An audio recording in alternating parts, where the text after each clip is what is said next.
Hello everyone, this is PK Entertainment and we are back again, and I'm going to talk about tennis and the Australian Open, and we have now come to the final stages of both the men's and the women's draw following the recent results of the semi-finals. So we now know who will be participating in the final encounters, which I believe take place on Saturday, tomorrow for the women's final, and then early Sunday for the men's final. So when we look at the men's draw, the final of the 2021 tournament will be between Novak Djokovic and Danill Medvedev. Djokovic came through his semi-final in straight sets against Aslan Karastev, as I predicted in my earlier videos when concentrating on the semi-final lineup, and you can catch those videos on my channel as well. I will leave a link within the description. But yeah, pretty straightforward really. As I mentioned before, my predictions, Karastev was never going to threaten Djokovic. You know, Djokovic has been around this block too many times now to falter at this stage. Again, I don't believe there was any injury or hindrance to begin with. Maybe Djokovic was playing around with everybody. But yeah, a pretty straightforward sets encounter victory for Djokovic now. Going through to, I believe it's his 9th final, or this is potential for him to win the tournament for the 9th time now. So yes, he's going to be very much of a favourite going into the final. So not too much surprises there. I think it was more of a disappointment for the second semi-final between Medvedev and Tsitsipas. Medvedev winning through in straight sets pretty comfortably. I think it was 6-4, 6-2, 7-5, something like that in the scoreline. And yeah, no real resistance from Tsitsipas at all. And again, it just shows why, you know, after that epic comeback against Nadal, which I'll still maintain was self-inflicted, more by Nadal rather than a great comeback from Tsitsipas. But yeah, just after all that performance and comeback, to just fall away so suddenly against Medvedev in a very limp and tame result, you know, just a shame again. I think people wanted this to be a real kind of epic semi-final. As I mentioned before, we're looking so much forward to who can be one of the next gen or the supposed next big four to come through, and I think we wanted this to be a real epic tussle between the two. But Medvedev came through in straight sets now. I believe now that's his 20th consecutive win, something like that, against a top 10 player. So yeah, this is his consistency. This is now his time to prove whether he can be a major Grand Slam winner. You know, TM managed to do it at the US Open, so now this will be Medvedev's opportunity to go ahead and prove the same as well. But unfortunately, I don't think he's going to do it. I think Djokovic will prevail in 4 sets. I think Medvedev is good enough to push Djokovic to a tiebreaker. He's going to have to serve big. He's going to have to be aggressive, both with the forehand and the backhand, and look to hit a lot of winners down the line, because that's how you beat Djokovic. When you are aggressive on both sides and you hit the shots down the line, so it makes it more difficult for him to hit those angle shots with length and spin. So that's what you have to do in order to beat Djokovic. So that's what he'll have to do.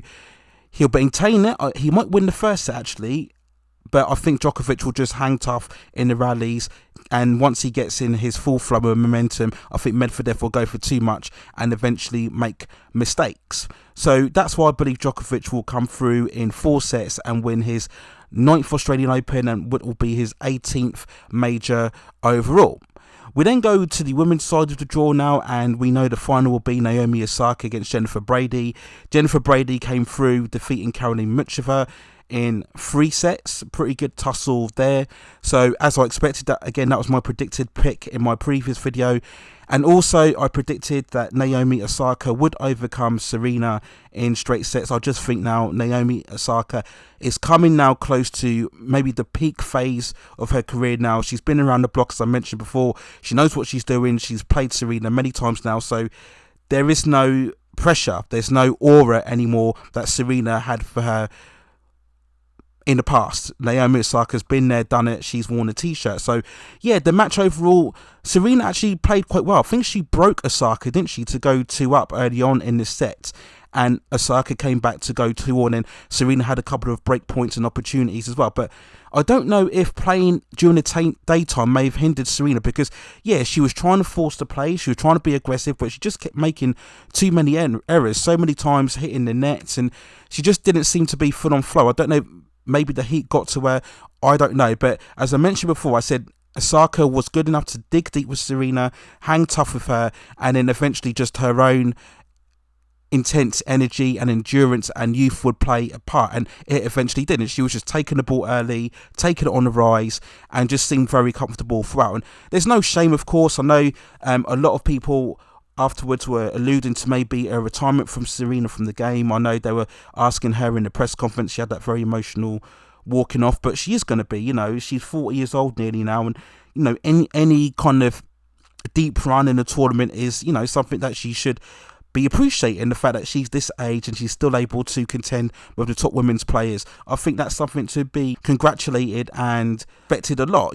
She is the greatest female tennis player of all time. I discard all of this Margaret Court. Margaret Court was playing in a much different era, had to play far less matches. So Serena is going to be she is the greatest of all time, and I still think if she can maintain her fitness, maintain her endurance, I'd make her one of the big favourites for Wimbledon, where she can emphasise more her serve, and if her movement's better, she can use that more to win these points more easily and quicker and maintain her strength. So yeah, I would actually have Serena as one of the big favourites going ahead for Wimbledon, and yeah, of course, she always goes deep within the US Open as well. So it's not over Serena. She can still get to the 24 and maybe even 25, depending on how well she maintains her condition go ahead. So let's not write Serena off yet. But yeah, Osaka, I'm going to pick for the final against Jennifer Brady. I think this might go 3 sets, actually. This might be a bit of an epic final.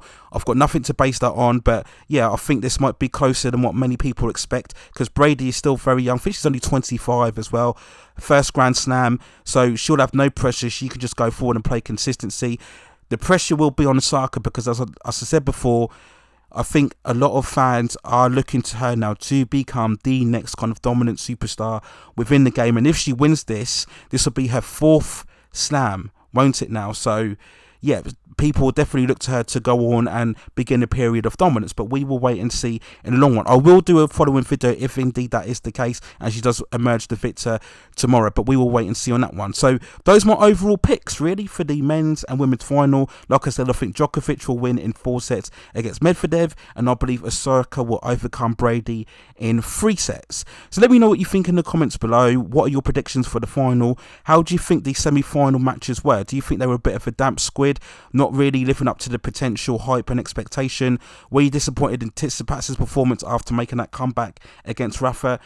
Can Medvedev actually do it? Can he actually prove his consistency and go on and beat Djokovic? It's possible, but I don't think it will happen once he gets to those really tough, crucial points overall. But maybe he could pull a surprise.